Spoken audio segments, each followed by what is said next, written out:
Chapter 1034.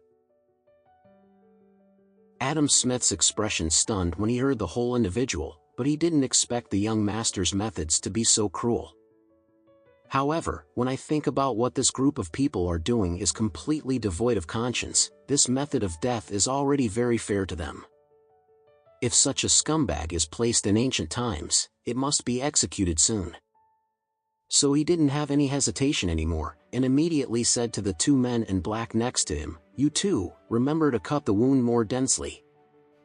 The two of them were top killers who killed countless, so they were accustomed to this kind of thing for a long time.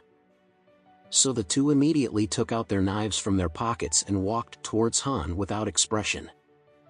Han, who was still very kind just now, was trembling with fright at this time, crying loudly, "Big brother, I was wrong. Big brother, I was really wrong. I will say whatever you ask me to say. I will never follow you or pretending to be forced. Please don't torture me." Alex sneered and said, "What? Haven't started cutting yet? Are you scared? What about the courage just now? Are you worthy of living?"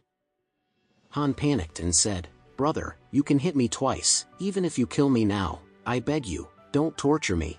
I will say whatever you ask me to say, and I will cooperate to the end." Alex said, "Sorry, I just gave you a chance, but it's too late now." After speaking, Alex said again, "But it's a bit useful to make up for it. Don't worry, I won't let the fish eat you into bones. I will ask you to face the camera later and leave a few words for your brother-in-law." Words. As soon as the voice fell, Alex instructed the two men in black, "First give me his two legs to deal with it." The two immediately took out their knives and cut off Han's trouser legs directly, and then drew countless blood trails on his calves and thighs, causing him to scream miserably in pain. The people next to him looked even more terrified. Immediately afterwards, the helicopter took off Han, whose legs were covered with bloody wounds, and then hung him into the river. Even across such a high bridge, you can hear the screams of Han on the water. After 10 minutes, Alex said, "Okay, bring him up." The helicopter lifted him back slowly. When he approached the bridge deck, his two legs had been gnawed by the fish in the river so that they didn't look like they were, and bones were exposed in several places. The 10 minutes that have just passed were the most painful and difficult 10 minutes in Han's life. In those 10 minutes, he felt that countless big fishes and small fishes in the river were desperately trying to tear a piece of meat from the wound on his leg. That kind of feeling is like being bitten countless bites of meat on his leg. Every bite hurts so much that he wants to die.